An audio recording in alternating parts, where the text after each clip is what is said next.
பெட்டி கடைக்கு போனீங்கன்னா வாழைப்பழம் அப்படி தொங்கும், இப்படி வாழைத்தார் இப்படி தொங்கும், அது தலைகளாக நிற்கும், தவம் இருக்கும். என்னை சாப்பிட்டுட்டே நான் நல்லவன்டா உனக்கு நல்லதராட்டே என்னை சாப்பிட்றான்னு அதை கவனிக்க மாட்டான். இப்படி உள்ளே வச்சுருப்பான் சிகரெட்டு பான்பராக்கு, அதை வாங்கிட்டு குடிச்சிட்டு போவான்.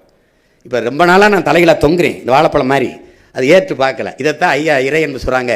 இந்த மக்கள் பாதரச வெளிச்சத்தில் பௌர்ணமி வெளிச்சத்தை மறந்தவர்கள், இவர்கள் வண்ண வாசனை திரவியத்தின் வாசத்தில் வண்ண மலர்களின் வாசத்தை மறந்தவர்கள்னு. அப்படிதான் விழிப்புணர்வற்ற சமூகத்தில் நடிப்பவனுக்கே முதலிடம் கிடைக்குங்கிறார் ஐயா. அதுக்கு சான்றுன்னு சொல்கிறாரு. எப்படின்னா, ஒரு பள்ளிக்கூடத்தில் மாறுவேட போட்டி நடக்குது, சார்லி சாப்ளின் மாதிரி நடிக்கணும். முதல் பரிசு ஒரு மாணவன் வந்துட்டான், ரெண்டாவது பரிசு ஒரு மாணவன் வந்துட்டான், மூணாவது பரிசு ஒரு ஆள் வர்றாரு. அது உண்மையிலே சார்லி சாப்ளினுக்கு மூணாவது பரிசு. பார்த்தீங்கன்னா அவரை மாதிரி நடித்தவன் முதல் பரிசு, அவருக்கு மூணாவது பரிசு. அப்போ நடிப்பவனுக்கே முதலிடம் கிடைக்கும் விழிப்புணர்வற்ற சமூகத்தில் எழுதுறவள ஐயா எழுதியிருக்காரு. அது மாதிரி அவர் அதுக்கு நிறைய சான்று சொல்கிறாரு. ஒரு பண்ணி மாதிரி ஒருத்தன் கத்துறான், சின்ன வயசு பண்ணி, பெரிய வயசு பண்ணி, நடு வயசு பண்ணி மாதிரி நல்லா கத்துறான். அவனுக்கு தெருவில் கத்தும்போது நிறைய காசு வருது, அதை வச்சே சாப்பிட்டுக்கிட்டு இருக்கான்.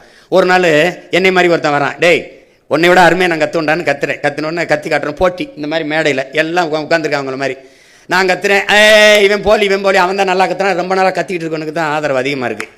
கடைசியாக ஒரு நாய் நீ பாட்டுற அப்படின்னு ஒரு சாக்கு, ஒரு கோணி சாக்கு போட்டு இருந்தால் உண்மையிலே ஒரு பண்ணி படுத்துருக்கு. அதுதான் இவ்வளோ நேரம் கத்திச்சு.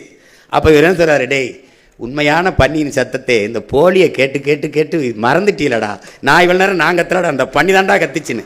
அப்படி இந்த போலியை கேட்டு கேட்டு இந்த உண்மையை மக்கள் ரொம்ப நாளாக மறந்துட்டாங்க.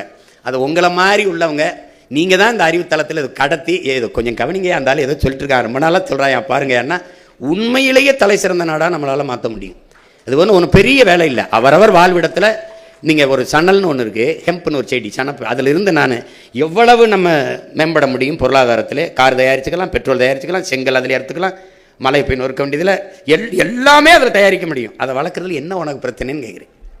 இப்போ அதுதானே உங்களுக்கு. அப்போ அதை ஒரு சொல்கிறத இப்போ நீங்கள் சொல்ல முடியலன்னா நம்ம இவர் இதெல்லாம் சாத்தியமாங்க அப்படின்ட்டு போகிறது தானே.